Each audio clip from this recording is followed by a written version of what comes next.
Salve, salve família, aqui quem fala é o Lutz do canal Cortes Podcast e no meu primeiro mês monetizado eu já fiz $3.000 só seguindo o que esse cara fala no curso dele. Então se você quer ganhar dinheiro com internet e YouTube sem nem precisar aparecer, confere o primeiro link na descrição. Eu não sei, eu tenho uma coisa assim, por exemplo, quando eu acompanhava pacientes de Alzheimer, Sim. Hoje eu não acompanho mais, tinha umas coisas muito doidas assim que aconteciam. Eu tive um paciente que ele era almirante da Marinha, já estava com os seus 82 anos, já não lembrava de nada. Ele olhava para a mulher e falava: quem é essa mulher que está aí? Ela me lembra uma garota que eu gostei há muitos anos atrás. Não reconhecia ninguém. Eu sempre ia vê-lo em casa e ele me aceitava porque eu dizia que a Marinha mandou para fazer a prova de vida. A parte da Marinha ele lembrava que ele a foi coisa que ele almirante. foi ligado à Marinha, né? Mas ele se achava jovem, ele estava chegando daquela viagem que eles dão ao redor do mundo.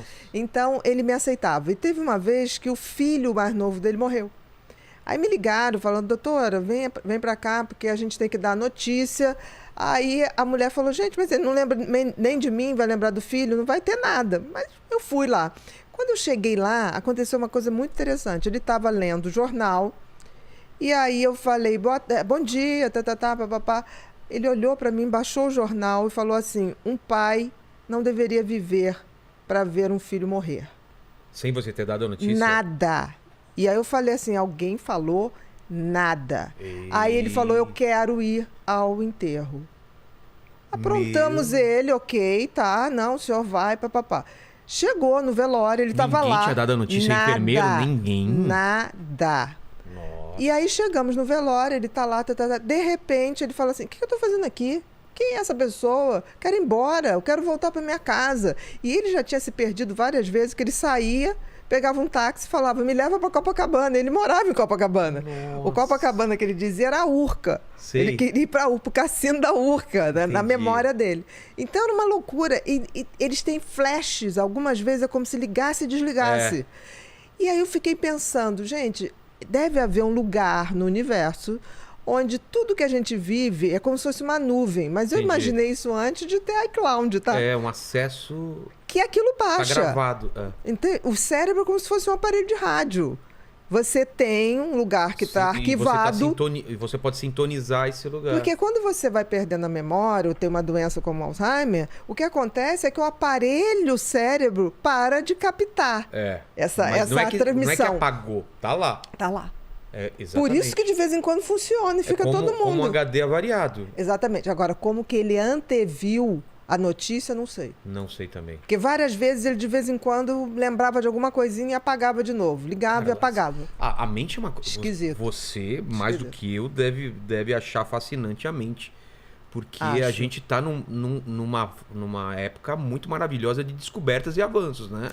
Eu acho que a parte mental ainda está muito limitada, Vilhena. Eu acho. Mas... O corpo humano, eu acho que a gente tem avançado horrores. Mas 20 anos atrás... 20 anos a gente atrás, não avançou? A gente avançou, mas ainda temos que avançar muito. Então, tipo, do que pode chegar é 1%, 2%, é isso? Eu diria que a gente está em 10%, tem 90%. Antes era 1%. Tá.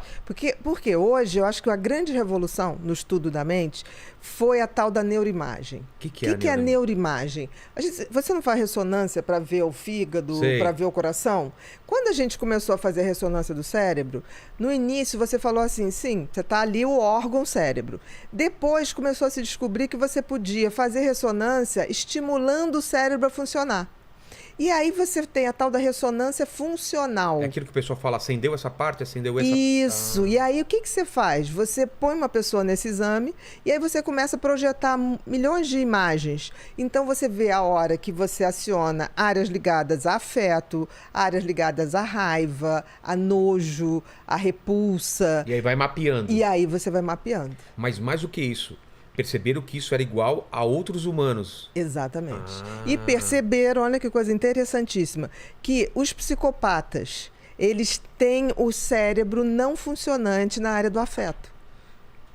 Caramba! Mas não fisicamente... é físico? Não, a diferença não é física, é funcional. É funcional. O cérebro... São ligações. Exatamente. Como se fosse uma fiação que ali não funciona. Se a gente fizesse essa metáfora da fiação, que eu acho boa, é como se alguns fios eles não se encontram. Como se alguns circuitos estivessem desativados. Exatamente. Caramba! Então, por exemplo, e olha quem fez isso... Mas tem umas outras que a gente não tem, que estão ligadas ou não? O resto é igual? O resto é igual, tá? Então, o que acontece? Quem descobriu isso foram 2 cientistas brasileiros. O quê? Em 2001, que é o Ricardo Oliveira e o Jorge Mol Neto.